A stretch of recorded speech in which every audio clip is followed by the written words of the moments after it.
Hello, everyone, and welcome back to another episode of Take Back My Brain.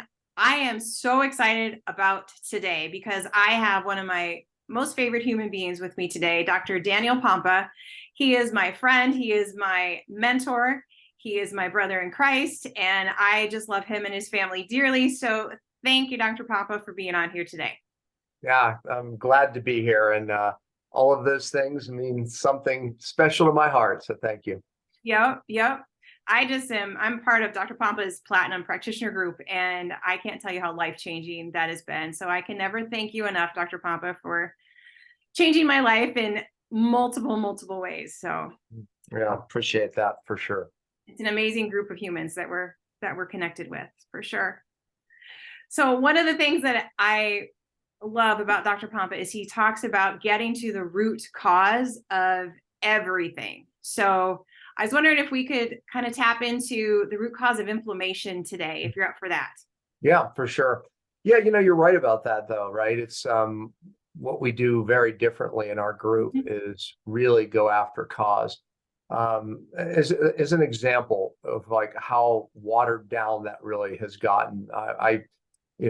When I was at a seminar just recently, they were talking about the cause of all the gut problems, right? Mm-hmm. And but they talked about gut problems as being the cause of immune dysfunction, brain dysfunction, and a lot of different conditions. And I agree with that. But the point that I made was it's still not the cause, meaning what is causing all of the gut problems that we're seeing in Right. the United States. And I thought this was interesting because I sat within the audience of a panel.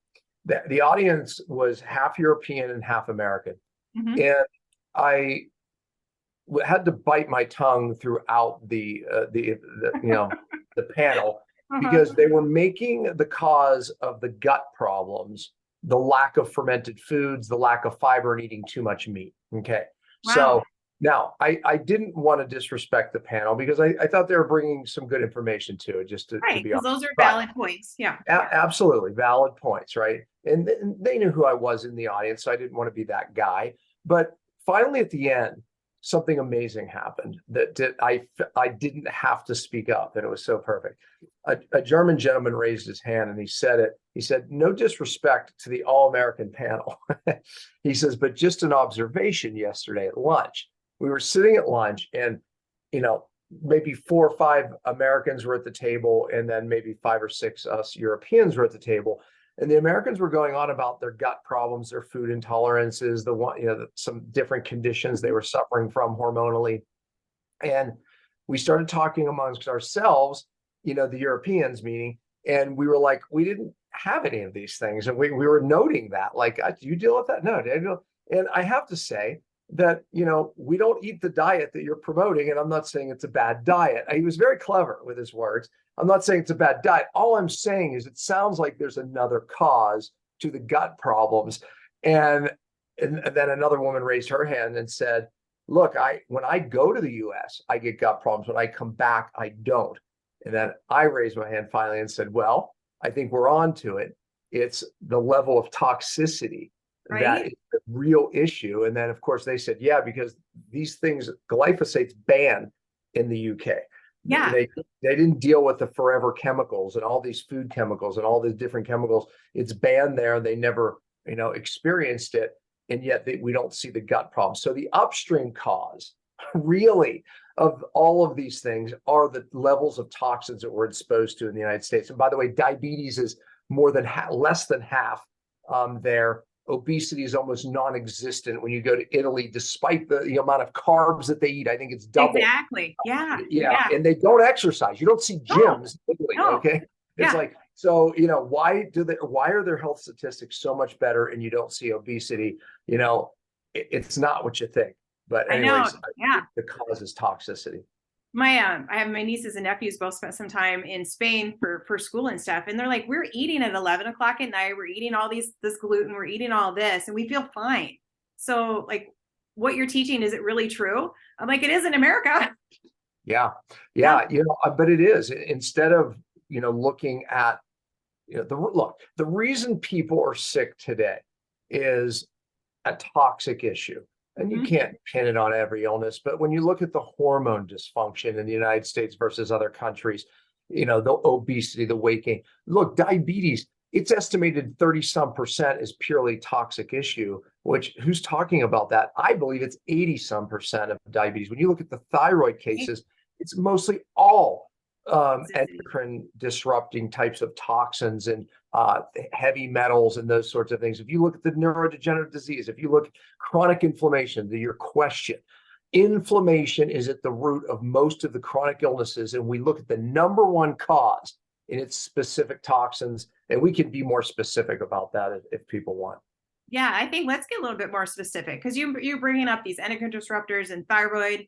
So how does inflammation play into those things? Because in my practice, that's all I see is women with thyroid, hormone, and brain issues, right? Yeah, and look, Laurie, how are we treating that? We're giving more hormones, right? And you and I'd recognize there's a time and a place for that, but the fact is how's it working out?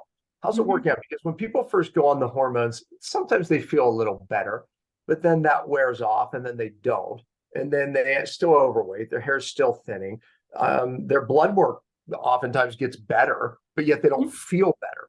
And there's a reason for that, right? And, one of the things that, we always talk about is cellular inflammation and being more specific. I'm looking for something to draw with, but I really should have a nice little marker here. All right, well, I'll use this and we'll see. So when we look at a cell, and we'll just call that as a cell, okay? On every cell, we have receptors. And by the way, even in the cell, we have receptors. So in the mitochondria, that's where we make energy. There's receptors. On the outside of the membrane, there's receptors. Hormones have to attach to these receptors inside and outside of the cell. And when they do that, then they get their message in the cell. So if we look at the two hormones that are most implicated with the two most common conditions right now in the United States, thyroid and insulin, diabetes, you have to understand that your blood levels out here could be completely normal, either made normal with medication or just normal because the blood levels haven't gone out yet. But if these hormones can't get their message in the cell or even enter the cell and get their message in the mitochondria, then you don't feel well. You don't burn fat normally. Your brain doesn't work normally. Nothing works normally. So then we ask ourselves, what is the big causative factor of blocking the hormones? And inflammation. So then we ask ourselves, what is the major cause of inflammation? Specific toxins that drive cellular inflammation, because toxins go to these membranes, they drive inflammation, then they block the hormones. So if your blood levels of hormones are normal, you went to your doctor finally because your hair was thinning, you can't lose weight anymore, you don't have energy, you have brain fog, anxiety, all of the typical symptoms we're seeing. And finally he goes, oh, well, your thyroid hormones are a little off. And so that he gives you thyroid hormone. It makes the blood levels normal. I'm saying out here, meaning outside of the cell, that we'll call that your blood levels. But yet, if the thyroid hormone can't get its message or itself into the cell where it needs to work, you don't feel well despite having better levels, despite taking the hormones. So we have this populace of people that are taking hormones, bioidentical hormones, which are better than regular synthetic hormones, perhaps. But the point is it's not the cause. So therefore, it's not the lasting solution. And that's where we're going wrong. Right, exactly. We have to get to that upstream solution. So what would be some of those toxins that flow into or block our cell receptor sites? What are some of those? When we look at, there's a lot of different ones we could talk about, right? And I talk about three that are either not discussed or handled not correctly. Yeah. So heavy metals being one of them. Like we hear a lot about heavy metals, but people are put on chelation, IV chelation, which makes the problem worse because it causes a massive redistribution of heavy metals. Or they're given like certain chelators like cilantro and these, more herbal type of chelators, which are weak chelators of heavies and don't do the job. So misconceptions there. Mold is typically not even identified or even Right. asked about people's living environments, work environments, because the way we build homes in the United States, different than Europe, by the way, are basically breeding grounds for mold. So many people, unknowing to them, are in a mold situation. Oh, and if you're clever enough to think maybe it is mold because when I go out of my home or go on vacation, I do feel better, Hmm. then you have someone come in and do a mold test. They do an air test, and 99% of the time, it's negative when you still have a mold problem. And then there's hidden infections. We talk a lot about how a lot of disease starts in the oral cavity, where Right. wisdom teeth were removed and these infections can be left behind only to become problematic 20 years later. So those are different things that people overlook or mistreat. And then you have, which is now back in the news because of a movie, forever chemicals. I don't know if you've heard of forever chemicals I or people. have. I haven't seen it yet. Yeah, Mhm. it's called, it's definitely worthy to watch. It's called Darker Waters or Okay. Dark Waters. And it basically it's new documentary. Oh, it's a movie actually, and they did a fantastic job of how literally the world was basically poisoned, and mostly the United States was poisoned by these chemicals. If you know what these chemicals are, they're PFAs, which are called forever chemicals, and PFOAs, and Teflon, stain Mm, resistant fabrics that we all grew up with, the carpet, Scotch Guard, all of these things, dominated our life. And we right. were taking in chemicals that we know now, they knew back in the 1950s caused cancer, reproductive problems, endocrine problems. They knew all of this back as early as the 1950s. And a company, 3M, sold the technology to DuPont, and knowing that it was did all of these horrible things, caused thyroid conditions. I mean, Right. all the things we're seeing explode today, and they knew it and they covered it up. And one attorney brought to light the fact that this chemical does in fact, according to their own research, by the way, is what nailed them. But here's the sad part: despite the billions of dollars that have been awarded, they're still utilizing these chemicals today. And evidently, in the very plant that caused the uproar, they may be manufacturing it still, or still the levels are so high that they're still detecting it coming from this plant. But the bottom line is their companies are still, they've just kind of changed it a bit, and we're still being exposed to these forever chemicals, which are hormone disruptors. These things cause cancer. These things are linked to major problems, and the numbers are staggering. And I these are just the things that are what banned in Europe, right? Oh yeah, absolutely, in a big way, but not here in the United States. So DuPont finally um, settled all 3,535 cases, and it was $1 Wow. billion just about. But the reason why there were so many cases is they made them do case at a time, and they won every case, but it was arduous, right? Right. So PFOAs is believed to be in the blood of virtually every creature on the planet, and higher in the United States than other places. PFOAs are believed. I took pictures of literally some of the facts that they were talking about in the movie. Is believed to be in the blood of virtually every living. Oh, I read that one. I'm sorry. Today, as a result of this attorney's work, there are growing movement around the world of PFOAs. However, unfortunately, it's happening more outside the United States. We're still being massively exposed. So Right. yeah, just some scary things. But when we talk about these chemicals, we talk about this is why we're hormonally disrupted. This is why we have so much obesity.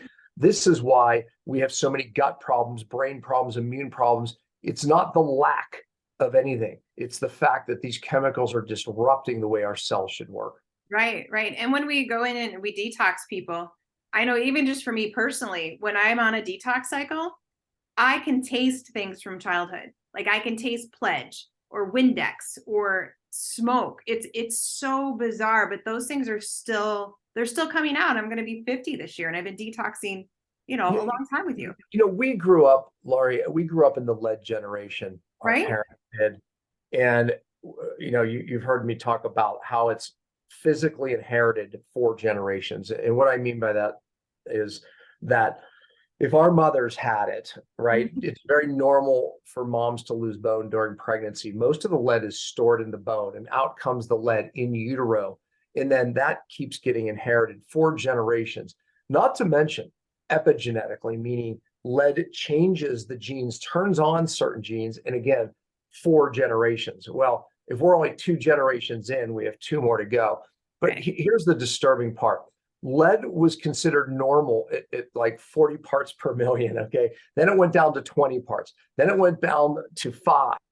And now it's under 1, where we still know it causes neurological deficits, hormone disruption, and it lowers IQ, even at these levels. The point is that we've been exposed throughout our lifetime extremely high levels of lead in everything that we were doing, because it was everywhere. And before Right. 1976 or 1978, before it was taken out of gasoline, it was in every paint. It still is. I mean, everything, things that come from China.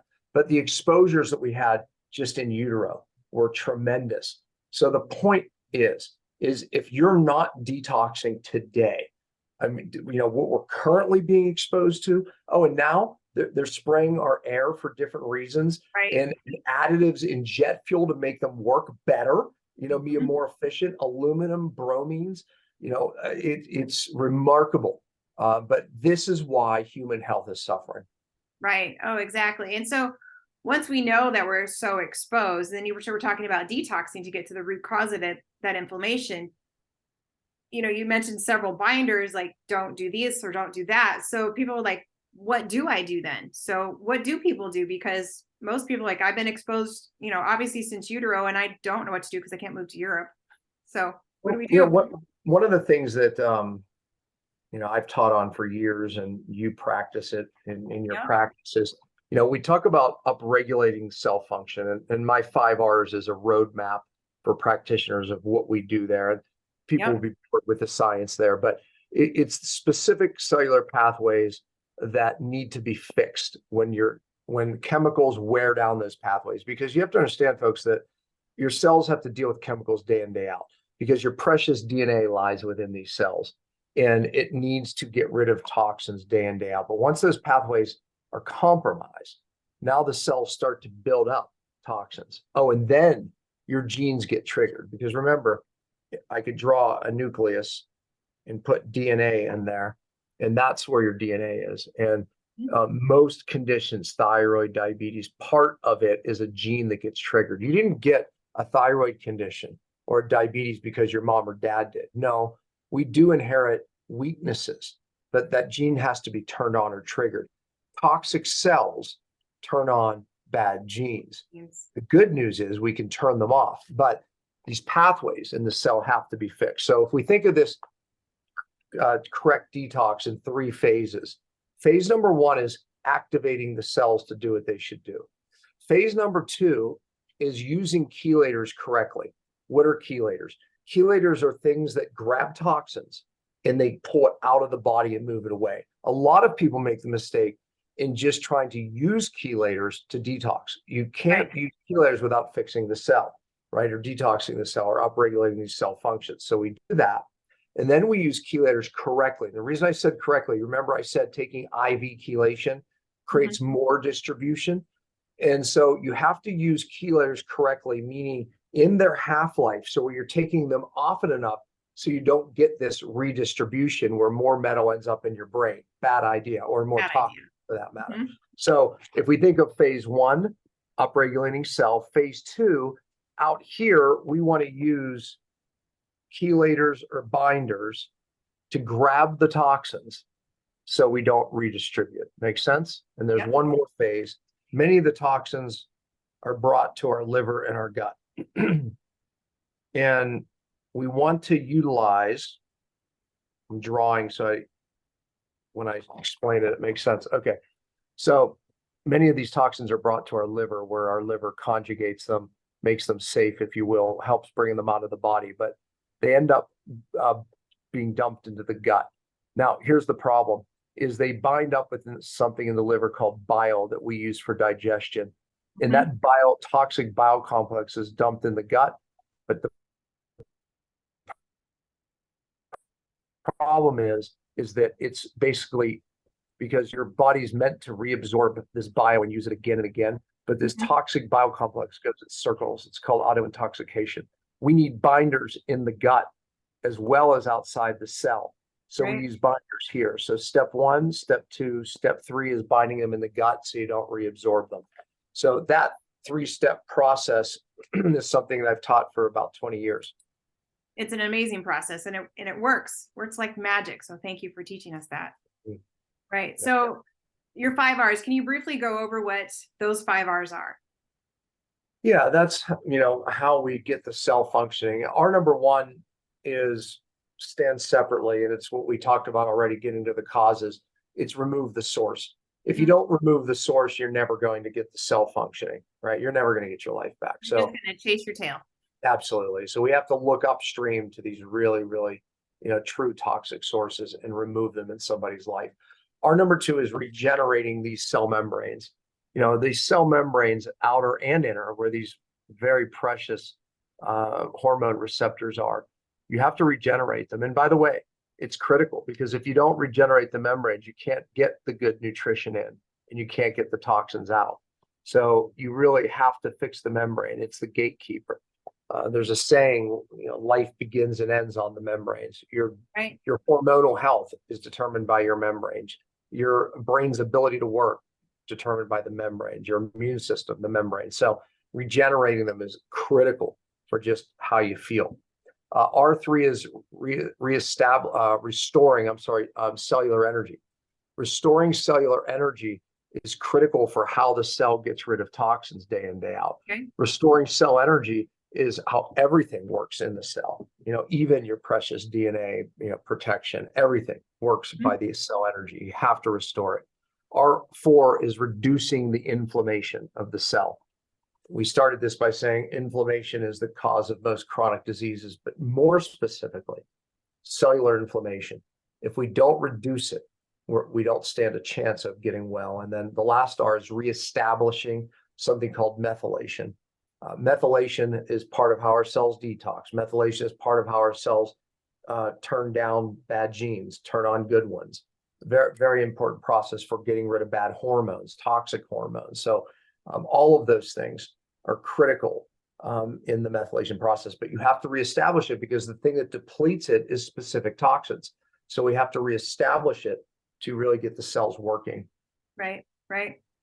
I love it. I love the 5 R's. I love the fact you're drawing the cell because it just makes so much sense. And I think the hardest part is R number 1 is finding what those sources are. Don't you think? Yeah, and I think it's even if you find out where they are. I was just on the phone with an attorney of one of my clients who was battling cancer for a couple years now, and he had spent hundreds of thousands of dollars out of pocket with the best cancer treatments that most people couldn't afford. Sure. And he hires me, and I'm very specific that, look, my job isn't to treat your cancer. My job is to look upstream for how you got there. And he was smart enough to realize that's probably the most important thing that he can do. So in that, we discovered a lot of things. But one thing he kept saying was that when he would go away, he would say, he was reporting to me, I'm feeling better. My energy's up. Remember, I'm not as irritable, my wife said. And I put the clues together that, it's every time you leave your house that it seems like you do better, and you do worse when you get back in the house. So we had someone come in his house that knows how to look for mold correctly. And it was so bad that the remediators left the house and said, this is a teardown. We're not even touching this. Wow. This was the reason the poor guy ended up with cancer. Sure. And you hear me tell you these causes work in a perfect storm, typically of 3 stressors, and boom, the bottom falls out. But there is no doubt that this was part, if not the biggest part, of his perfect storm. And he had some other things going on. He had some massive infections in his mouth that we know are linked to cancer. Sure. But no one ever really, he was going to the best cancer doctors in the world. None of them asked about his environment, his house. None of them asked about what was going on in his oral cavity. right? So we dug into that, and good news is he's in remission in a very, very positive light. Wow, that's fantastic. It just tells you how powerful, those hidden infections are in our body and the mold in our home. And, even if in my own home, it was hard to find the mold. Like, did so many tests that all of them came back like, you don't have any mold. And then we found mold. And Yeah. then, that's a clue as to why I wasn't feeling And then, to your point, how hard it is, right? it. When I got the report back from the gentleman who went in and found it, my next message to him was, get out. Right. Like, you've spent all this money, you've done all these things. It's like, get out now. Mhm. And it was still for him like, wait a minute, I can't just leave my home. I can't. And then I just start sending him things to read and watch. And then he's like, yeah, I'm out. It was a week later. He's like, I'm out, done. Yeah. It was a teardown. And, Mm, now he's battling his insurance company, of course. But the right. point is that he realized nothing was worth risking, what now he has a second chance at another life. Right. Right. Yeah. Because he could have had a death sentence for sure. Yeah, yeah, Yeah. for sure. And that's what, why we do what we do, why you teach what you teach. And, and because it is a matter of life and death. Yeah, it really is, and you look at, if you watch the movie, the Dark Water, it's like, it's pretty disturbing because these people developed cancer, and Mhm. so many even today are affected, don't know, massively exposed to these chemicals. And of course, it's not one thing. The person that's going to end up with the cancer diagnosis, or the thyroid condition, has other stressors. Maybe they have high heavy metals from other exposures in their life, like I was explaining, in utero through mom. And then this one more thing. Now their detox pathways are slowed down. Now they're building up forever chemicals. And folks, they're forever chemicals because you can't get them out of the environment unless you specifically do something to do it, or the human body. They just stay there locked, and they Yeah. cause inflammation, which causes chronic disease. And the number one cause is, I just don't feel good. I just don't have enough energy at the end of my day. Gosh, my brain's not working right. Yeah, that's like classic neurotoxic illness right there. Yeah, absolutely. Otherwise, you just keep chasing your tail. You have to Yeah. get to the root cause. So I just can't thank you enough for all the teaching you've done and that you will continue to do. And thank you for talking to my audience today. Is there anything you'd like to leave them with? When we look at inflammation, right, of the cell as a causative factor of most diseases today, toxins, no doubt, are number one. But let me give two other quick Okay. causes that people may not think about. Oils that are, again, I just coming back from Italy, the difference in health was stark, and the Mhm. European versus Americans. The other thing, you go into any restaurant there, you don't have to ask them if they use vegetable or canola oil. They use real olive oil. Now, why is that significant? You know that many health experts say that these bad oils, vegetable and canola oil, and a lot of these processed seed oils that we're using in all of our food here, yes, it drives cellular inflammation like toxins do, because Right. these fats are so important in the cell membranes that they make their way in there, and they're rancid. So they drive inflammation just like the toxins do. And they don't just stay for days, they stay for months, if not years, Cheers. in bioaccumulated in the cells in our tissues. Many experts are saying it's worse and more dangerous than cigarettes, Yeah. and as far as what it's doing to human health. So, I mean, that's a bold statement. And, maybe it's true, maybe it's not, but if experts feel it's even close, it's a pretty strong statement. The point is that if you live in the United States of America, you better be avoiding vegetable, canola oil, and non-organic seed oils. Otherwise, you are getting rancid oils that are driving cellular inflammation and causing major hormone problems and other problems in Right. your body. Listen, it's all you have to do is learn how to read ingredients. And when you go to restaurants, tell them you're allergic to it, and use Mhm. real butter or olive oil.